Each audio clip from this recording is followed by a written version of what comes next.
Jaden Daniels deserves the Heisman. I mean, this is an unbiased, factual statement that I'm saying. I haven't heard one person that disagrees with that statement give actual facts as to why they believe what they believe. Throughout this episode, I plan on squashing any talk about there being another candidate that's as worthy as that kid, Jaden, because I'm tired of the narrative, simply. Tired of the narrative that he can't win due to him not being on the best team. He doesn't even play defense, for crying out loud, so I just don't even get the narrative to begin with. The Heisman is an individual award, not a team award. To help strengthen my argument and hopefully change any minds that I can about who should win the Heisman, I'll be having the news and sports director of the Louisiana Radio Network, Jeff Palermo, along with the assistant editor of Tiger Rag, William Weathers, come on and talk with Brett McMurphy. Brett is from the Action Network and covers college football. He's also one of the Heisman voters. Later on, I'll be talking about LSU basketball, women's and men's. The men's basketball team suffered a loss last night in the ACC-SEC Challenge game against Syracuse. LSU's men's basketball has now lost their 13th straight game on the road. Their last road win was in February, all the way from 2022. The women's basketball team will be having a really exciting game coming up tomorrow at 8 p.m. in the PMAC against Virginia Tech, who they played and beat in the Final Four last year before they went on to win their first national championship. With such a huge game coming up for the Lady Tigers, there's lots of talk. Everybody wants to know what's going on with Angel Reese, whether or not she'll be playing in the game, Samaya Smith being out for who knows how long due to a knee injury, Patrick Wright, the voice of the Lady Tigers, who will also be on later with Jeff and William, always talks about how well new players on the team are. Haley Van Lith doing amazing, Anisha Morrow, Michaela Williams. All three of these ladies have stepped up and made a name for themselves on the court despite missing some of the key components on this team this season. I'll dive into all of this, starting with the Heisman. When we get back from this commercial, I'd like to thank our sponsor, Paw Paw's Campers and Cars, pawpawsrvs.com, 1-800-728-CAMP, 1-800-728-2267. Hey neighbors, we're not that far from where you are. Make that short drive to Paw Paw's Campers in Picayune and see our Wildwood, Catalina, Sportsman, and Zinger trailer lines and our Rockwood and Heritage Glen fifth wheel lines. From Houma to Hammond, Biloxi to Jackson, and Mobile and Pensacola, we're not that far from where you are. Come and see us. You're gonna love the way we deal. Paw Paw's Camper City in Picayune. You're gonna love the way we deal.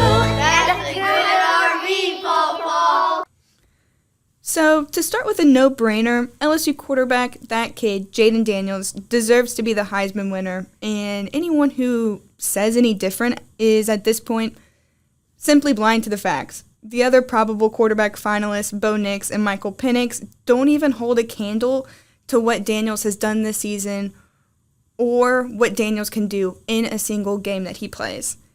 Daniels has played the 7th toughest schedule in the country and leads the FBS in total yards by nearly 900 yards. He's the first player in FBS history to eclipse 12,000 plus yards passing and rush for more than 3,000 yards in a career. For lack of better words here, y'all, this kid is simply elite and outstanding. To put this in a little more perspective, there are only 2 players in the history of the SEC that have averaged 400 plus yards of total offense per game. One of those is Heisman winner Joe Burrow at 402.6 yards. The other, that kid Jaden Daniels at 412.2 yards. So, you may be saying you still think Bo Nix and Michael Penix are worthy of the trophy. And I'm not saying that they're bad players, but they're definitely not as outstanding as Jaden Daniels. And that's what the Heisman is about. The most outstanding player, not the most outstanding overall team. The next closest player in comparison for the Heisman this year is Oregon quarterback Bo Nix. He and his Little Ducks are at 11-1 overall. He's completed 78.6% of his throws for 3,906 yards and 37 touchdowns with just 2 passes picked off. Keep in mind that Nix has put these numbers up against the 46th toughest schedule in comparison to Jaden Daniels with the 7th toughest schedule. I just can't fathom that this is a conversation still, but let's keep going. Washington quarterback Michael Penix Jr.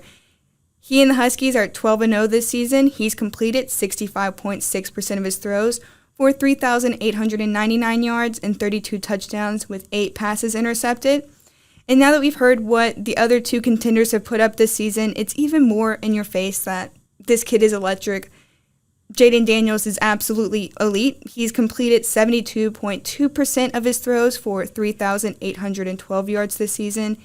He's thrown for 40 touchdowns and has had just 4 passes intercepted. Jaden Daniels by himself has rushed 135 times for 1,134 yards and 10 touchdowns. I mean, that's all him, Jaden Daniels himself.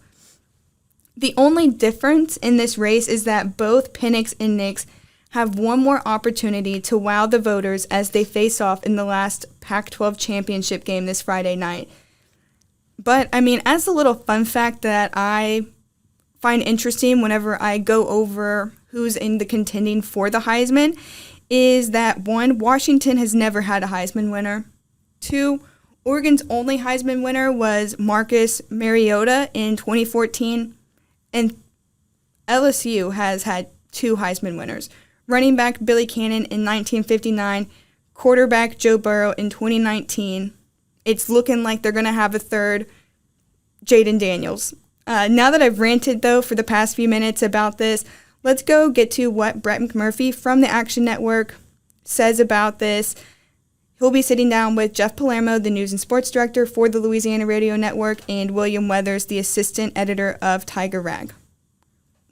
Hey, we're back on Tiger Rag Radio. Jeff Palermo, news and sports director of Louisiana Radio Network, along with the assistant editor for Tiger Rag magazine, William Weathers. And on the line with us now, Brett McMurphy from the Action Network, who covers college football for them, and he's here with us on Tiger Rag Radio. Brett, how you doing tonight?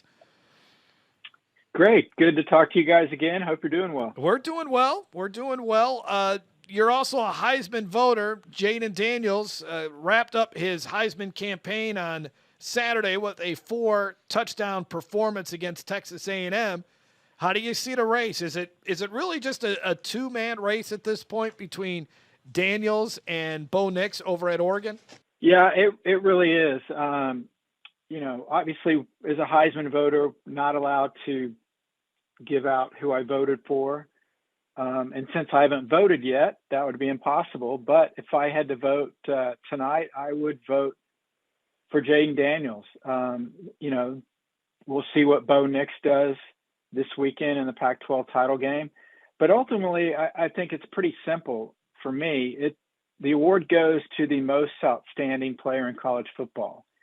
It does not go to the best player on the team that's playing for a conference championship. So Daniels, even though LSU has 2 losses, and last I checked, doesn't play defense, and I don't believe he's defensive coordinator, so you can't blame him for allowing 100 in those 3 losses. But his numbers are just dramatically so much better than anybody else. I'm sure you guys have gone over all the various statistics and comparisons. My favorite one is that every time LSU snaps the ball, they average more than 10 yards a play, which is incredible. And that's why, he needs to be called the human first down, because that's what he is. He's a human first down. And, ultimately, whether it's fair or not, a lot of voters will look to see how Bo Nix does in the Pac-12 title game. And if he goes crazy, then he's probably going to win it. And if Oregon loses or he performs poorly, then obviously that will benefit Jaden. It's unfortunate that that's how it is, but guys, that's how it is. And on Monday, the Heisman sent out the email to all the Heisman voters saying, the polls are open now. You have until Monday at 5 p.m. to cast your ballot. Hopefully you should see everybody play all of their games, but also I don't think a player should be rewarded just because he's on a team that's had more success than another player. The defining thing for me is, the passing statistics now with everybody doing the RPOs, all the different things. I mean, you just throw them in a blender because they all look the same to me. Mix them up. what makes Jaden head and shoulders above everybody else for me is, oh, by the way, he's a 1,000-yard rusher, and nobody else is close to that. So we'll have to see. If Jaden wins, he'll be in some great company of guys that have won with 3 losses, like Tebow and RG3, and Manziel had multiple losses. But it should be a fascinating last few days, and I'm sure on Twitter everyone will start up the promotion machines for all the candidates.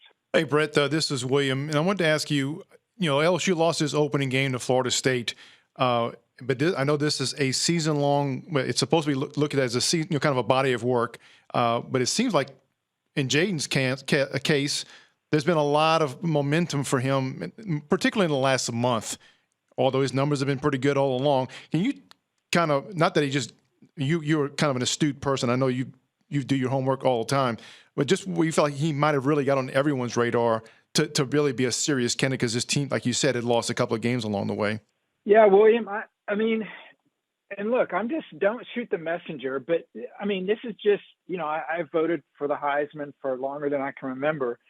And, everybody looks at the Heisman, their vote different ways. And it just seems like a lot of years there's a quote unquote narrative on who should win or who shouldn't win. Like I told anyone that asked before the season, Caleb Williams is not going to win the Heisman this year. It doesn't mean he shouldn't. It doesn't mean he won't have the best season. It's just Heisman voters want a new flavor of ice cream. And so they weren't going to vote for him. Obviously, USC having, 5 losses didn't help.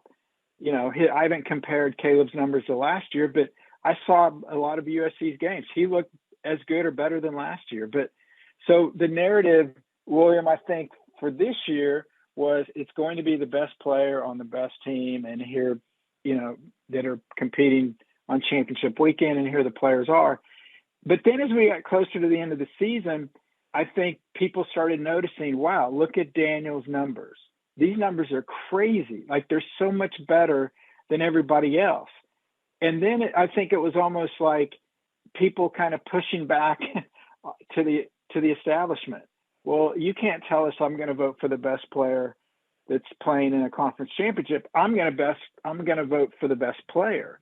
And so then I think in a weird way, it actually help Daniels and kind of create some momentum for him. Obviously, he had an incredible game against Florida. That was big.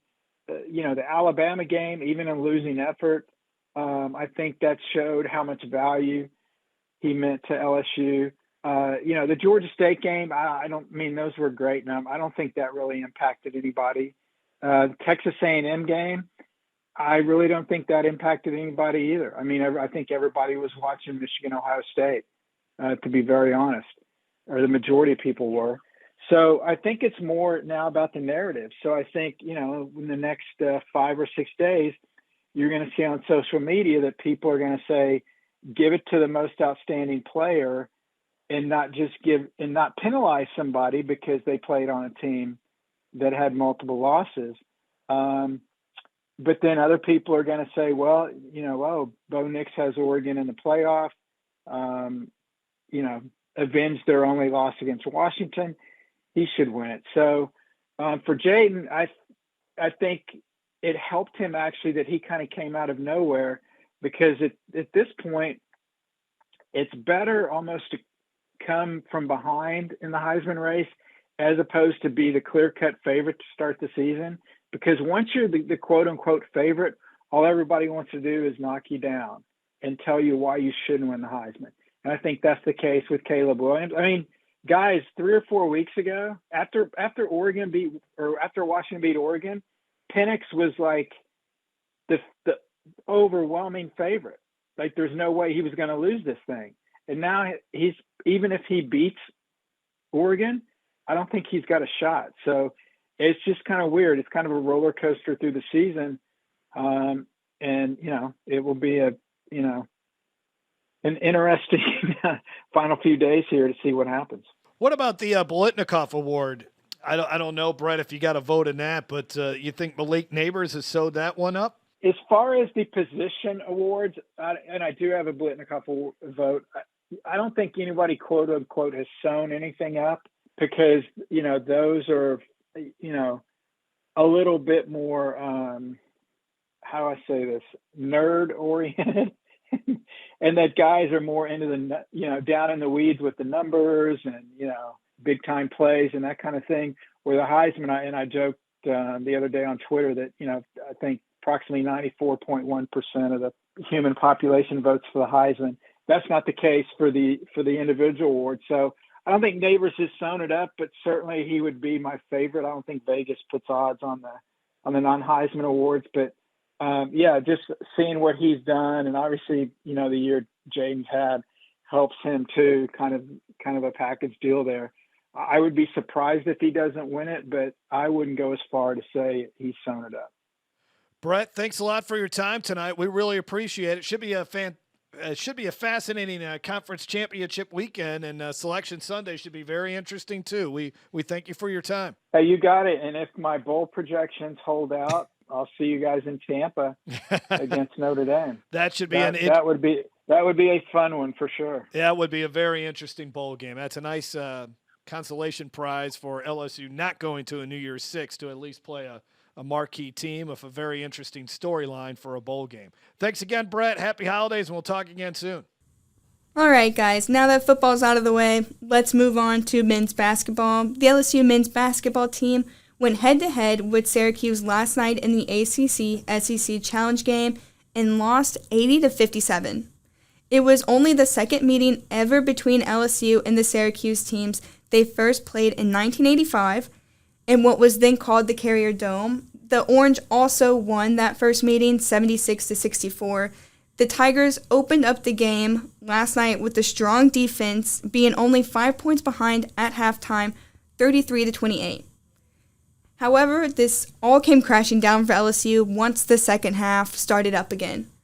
And as Todd Horn, the editor of Tiger Rag, said in his column that's on tigerrag.com, as heavy snow continued to fall outside the dome, LSU's ice-cold first-half shooting from the three-point range failed to thaw in the second half. Todd, I thought that was beautifully put. LSU, which shot 1 for 12 from behind the arc in the first half, finished the game 2 for 23. Meanwhile, the Tigers' defense simply had no answer for the Syracuse guard, Judah Mintz's ability to draw fouls all game and guard Chris Bell, especially from three-point land in the second half. For LSU, Jordan Wright, he led LSU with 15 points and 7 rebounds this game. Jalen Reed had a double-double, adding 14 points and 11 boards for the Tigers. Will Baker, the Thrill, averaging team-leading 16.3 points, was held only to 3 points on 1 of 5 shooting last night. LSU, who's now 4-3, lost their 13th straight game on the road. Like I said, their last road win was in February all the way of 2022. They'll be hosting Southeastern on Friday at 7 p.m. in the PMAC, so that'll be a game that you won't want to be missing. And now I'm on to LSU women's basketball. The number 7 LSU women's basketball team has been pretty busy to say the least this past week. Going to Niagara and winning 99-55, Anisha Morrow being named the ESPN Player of the Week due to her outstanding performance against Niagara. Having to navigate their team without former star player Angel Reese not being on the court, and now Samaya Smith being out hurt from a knee injury, safe to say they've been juggling a lot this season as a whole, actually. LSU's ESPN Player of the Week, Morrow, had a double-double with 28 points and 10 rebounds with 5 steals in LSU's first game at the Cayman Islands Classic against Niagara. It was her third time in 4 games in which she had 5 or more steals. It was the 14th game of her career with 25-plus points, 10-plus rebounds, and 5-plus steals. To put it simply, no other player has had 6 such games over the past 25 seasons like this. Morrow averaged 32.5 points and 13 rebounds at the Cayman Islands Classic to earn a spot on the all-tournament team. Both the 28 points against Niagara and the 37 points against Virginia were season highs For Morrow, her 28 steals this season rank number 3 in the entire nation, and her 145 total points rank number 15 in the country. All I'm going to say is that Coach Mulkey knew what she was doing whenever she got Morrow on the team. Now, here's going to be the voice of the Lady Tigers, Patrick Wright, with the news and sports director of the Louisiana Radio Network, Jeff Palermo, and the assistant editor of Tiger Rag, William Weathers, going over what the Lady Tigers have been looking like without some key players and how the team has persevered and shown their Tiger stripes through the challenges being thrown at them.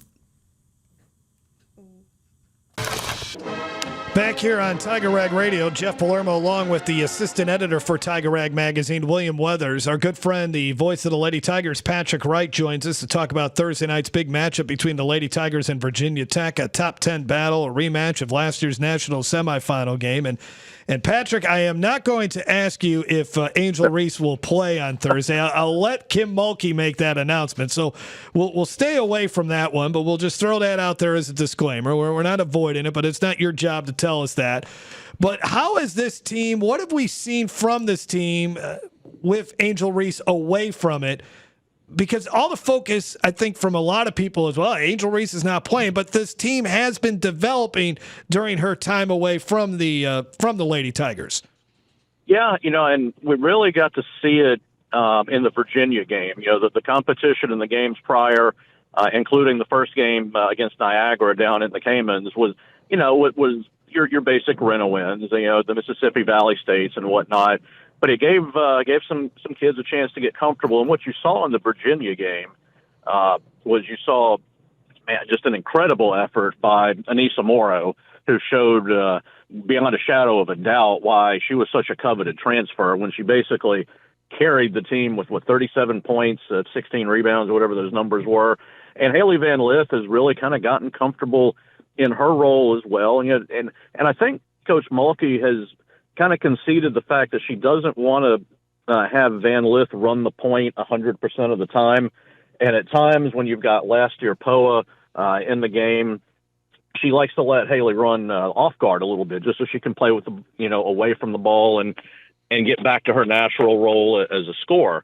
Now, I will say the one thing, and we saw this for the first time in the Virginia game because it was good competition, where LSU really missed Angel Reese on the floor were in two areas. The one area was in rebounding.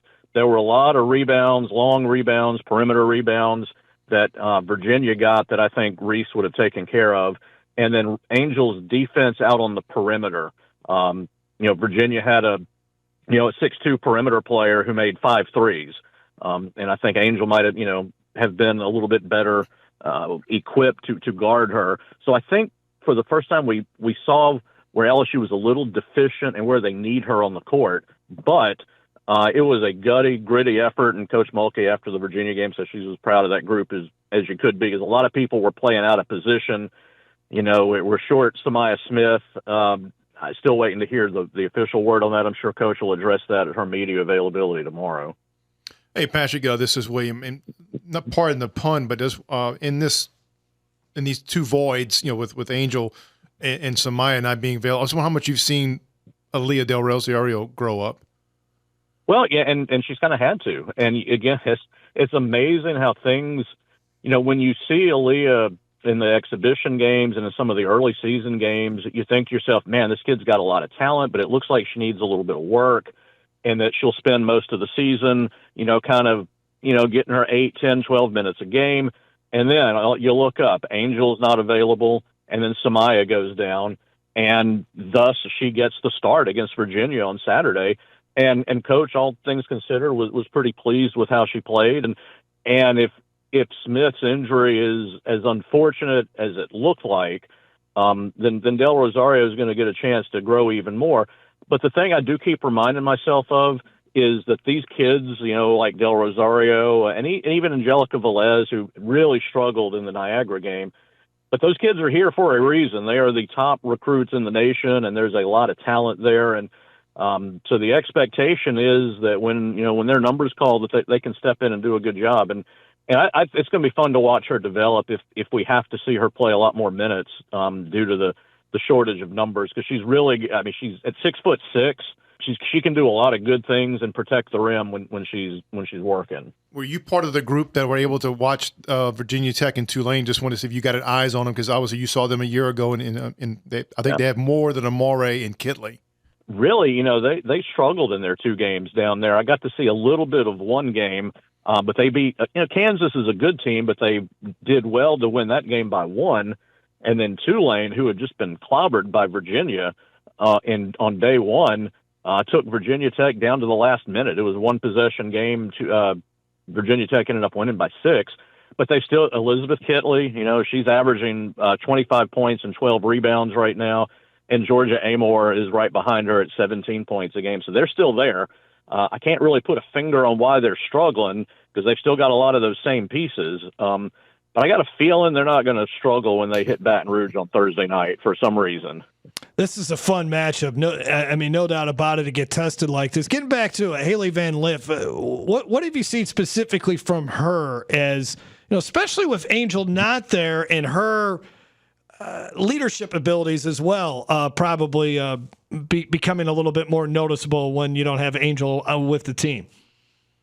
Yeah, and when you take Angel out of the equation, you really honestly have a group of kids that aren't real loud or demonstrative. Yeah. Haley's got a little bit of that in her, but not a ton. And Flauget, for her celebrity, is kind of a quiet one as well. She can get after it a little bit. So it's been a kind of a business-like. I mean, they're having a good time, and they're just getting more comfortable with each other. But I don't think you have that one. I don't think you have that Alexis Morris or that Angel Reese who's going to get in your face and really get after it. It's a little bit more of a laid-back group minus Angel right now. Patrick, thanks a lot. Have a good call on Thursday. Should be a fun game. A nice little matchup here in late November to see where LSU stands. All right, looking forward to it. Thank you, guys. People come from everywhere to Pawpaw's Campers and Cars. Oh, at Pawpaw's Campers and Cities, Pawpaw's Campers and Cars of people. And we're going to let it go for I forgot. Take the whole family over to Picayune. We got something for you. All right. What else we going to say? PawpawsNicePrice.com. That's probably all we need to say. All right, that's it for today's episode. Thank you guys for tuning in with me. This is Camryn Conner, your host with Tiger Rag Audibles podcast. And as always, I'll be sure to keep you updated with more LSU news that keeps coming up. Thank you again, Jeff and William, for y'all's interviews with Brett McMurphy and Patrick Wright. Remember to tune in tomorrow at 8 p.m., either on TV or in the PMAC, to see the LSU women's basketball team while they go up against Virginia Tech for the first time since the Final Four. And then the men's basketball team will also be playing this Friday against Southeastern at 7 p.m. in the PMAC. Have a good rest of y'all's days, and I'll talk to y'all soon. I would like to thank our sponsor, Pawpaw's Campers and Cars. That's pawpawsrvs.com, 1-800-728-CAMP, 1-800-728-2267.